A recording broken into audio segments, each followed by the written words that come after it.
Bonjour, fidèles auditeurs et auditrices du Blind Show, votre émission sur les messages subliminaux dans les films et les séries animées.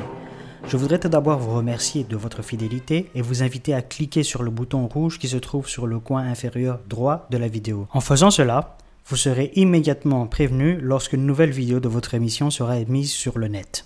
Aujourd'hui, nous allons nous intéresser au film La Fureur du Dragon de Bruce Lee. La Fureur du Dragon est un film de kung-fu hongkongais interprété et réalisé par Bruce Lee en 1972. Tourné en Italie, c'est le troisième film de Bruce Lee, dont il est à la fois l'acteur principal, le scénariste, le réalisateur et le producteur. Ce film remportera le meilleur montage au Golden Horse Awards et il est le film le plus bankable de Bruce Lee. Peu après la réalisation du film, Bruce Lee avait prédit que ce film dépasserait les 5 millions de recettes. Personne ne l'avait cru à l'époque, ni même la presse qui se moquait de sa vantardise. Mais graduellement, au fur et à mesure que le temps passait, le film a effectivement dépassé les 5 millions de recettes de dollars de chiffre d'affaires. Incontestablement, Bruce Lee était donc le roi du cinéma asiatique, car il faut se remettre dans le contexte historique. Nous sommes au début des années 70 et Bruce Lee avait rentré plus de 5 millions de dollars de recettes. Le scénario du film est assez simple. Tang Lu, Bruce Lee, est un Hongkongais qui débarque à Rome pour aider la famille d'un ami qui est victime de rackets. Les aptitudes martiales de Tang repoussent les malfrats qui font alors appel à un redoutable champion d'arts martiaux, Chuck Norris. S'ensuivra alors entre les deux hommes un combat à mort qui se déroulera dans le Coliseum de Rome où Tang Lu, c'est-à-dire Bruce Lee, remportera le combat en tuant Chuck Norris. Nous verrons plus tard que symbolise subliminalement ce combat. Cette scène de combat dans le Coliseum fut tournée en 4 jours dans les studios de la Golden Harvest. D'après de nombreux professionnels, cet affrontement est un des meilleurs combats filmés de tous les temps. Il est important de notifier que le scénario du film est en grande partie inspiré de la vie réelle de Bruce Lee. L'arrivée de son personnage à Rome est inspirée de son arrivée à Seattle au début des années 1960 aux États-Unis. À cette époque, il ne parlait pas anglais et était sans le moindre revenu. Il a par la suite été embauché comme serveur dans un restaurant pour pouvoir payer ses études de philosophie. Passons maintenant au message subliminal du film. Commençons par le titre, La Fureur du Dragon. Pourquoi ce titre ?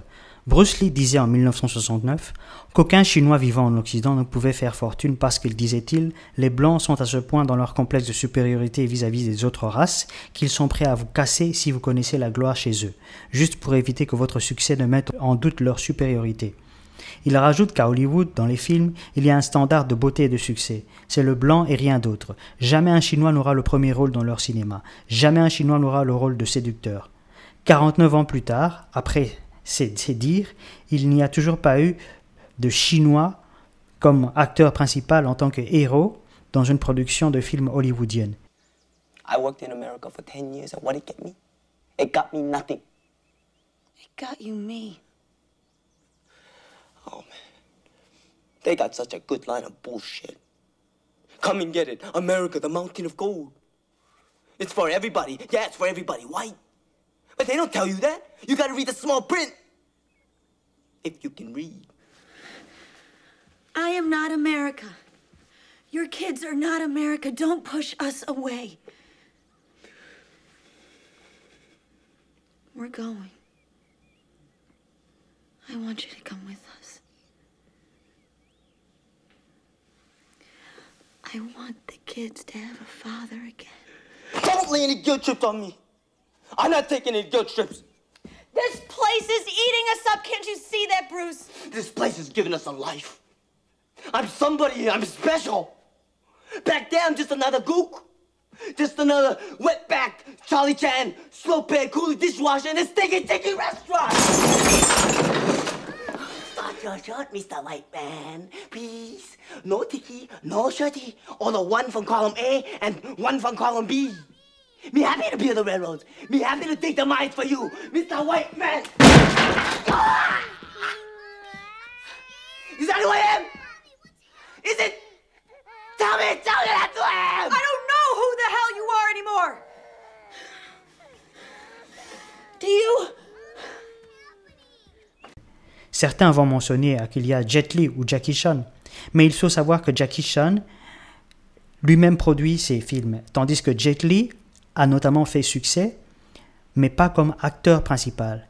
Il a notamment été un acteur principal dans le film Kiss of the Dragon, qui était une production de Luc Besson, une production non hollywoodienne. Force est de constater que 49 ans plus tard, les Chinois dans les films américains tiennent en général des seconds rôles ou même parfois des rôles ingrats.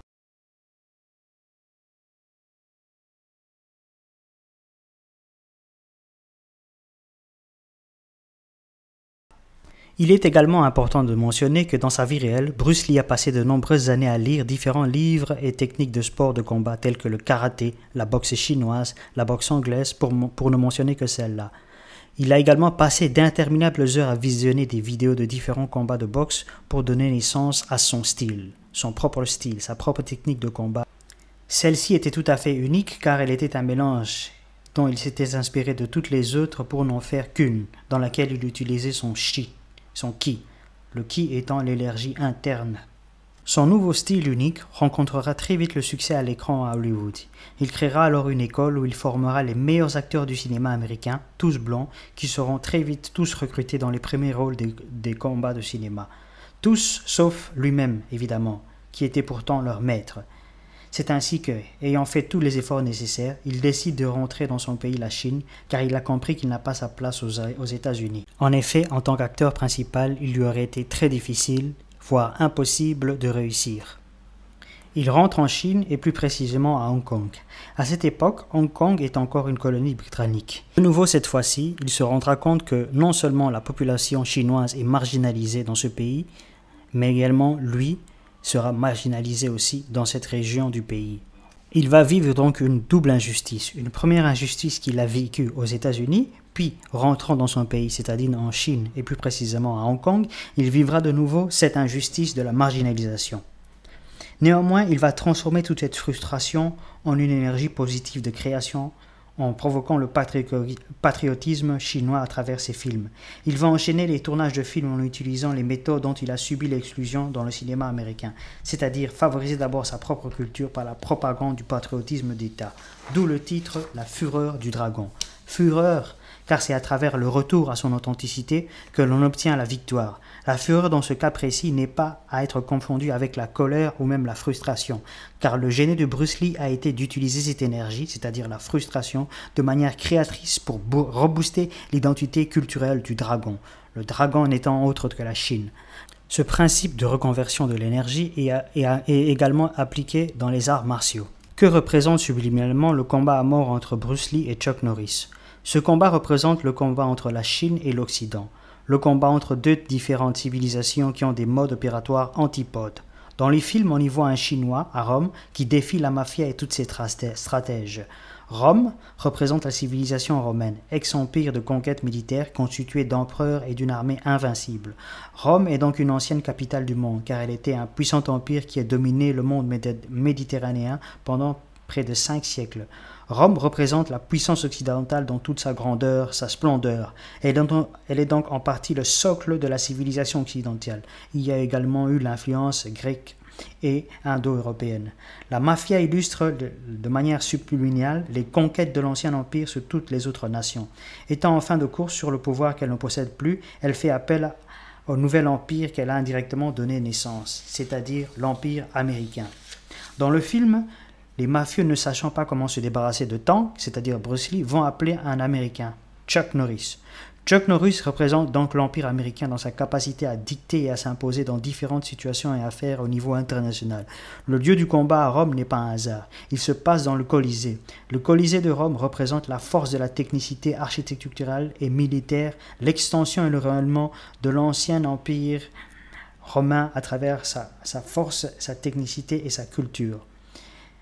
Le Coliseum représente donc la grandeur du vestige passé de l'ex-empire romain. Tang va donc battre Chuck Norris, ce qui subliminalement signifie que la Chine va battre non seulement la vieille Europe, mais également l'empire américain. Mais comment vont-ils s'y prendre? Comme mentionné ultérieurement, la méthode asiatique est tout à fait différente de celle des Américains. Ils ont utilisé l'humilité et surtout le soft power.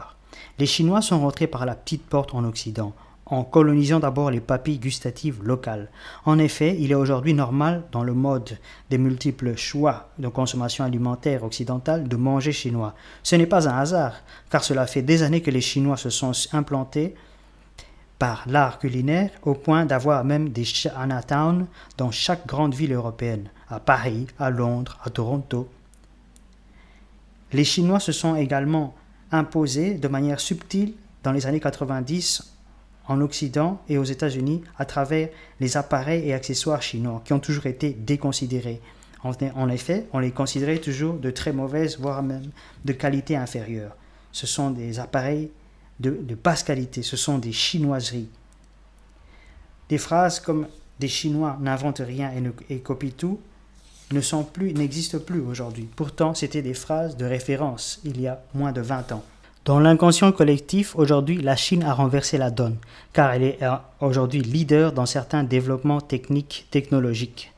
La Chine détient aujourd'hui les bons d'État du Trésor américain. Elle détient aujourd'hui l'économie américaine.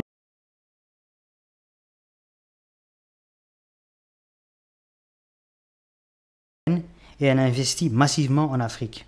Il y a aujourd'hui en Chine des villes qui sont même plus développées que certaines capitales européennes, à l'exemple des villes comme Shanghai, Pékin. Bruce Lee avait vu juste, il était donc un visionnaire. Pourquoi donc ? Dans le message principal du film La Fureur du Dragon, Bruce Lee transmet le message que la gloire de l'Occident ainsi que celle de l'Empire américain est déjà dépassée, car elle est battue par le dragon, c'est-à-dire la Chine. Force est de constater que 49 ans plus tard, il n'était pas seulement un génie dans les arts martiaux, mais également dans la vision du monde à venir.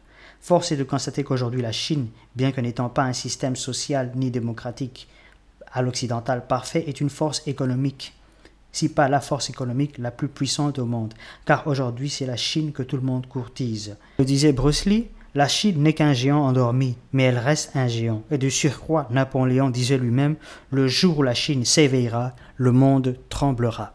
Merci d'avoir prêté attention à l'analyse du film La Fureur du Dragon. N'oubliez pas de cliquer sur le bouton rouge qui se trouve sur le coin inférieur droit de la vidéo afin d'être connecté pour les prochaines vidéos. There were some lines that expressed your philosophy. I don't know if you remember them or not. Oh, I remember that. I said, this is what it is, okay? I said, empty your mind. Be formless, shapeless, like water. Now, you put water into a cup, it becomes the cup. You put water into a bottle, it becomes the bottle. You put it in a teapot, it becomes the teapot. Now, water can flow or it can crash. Be water, my friend.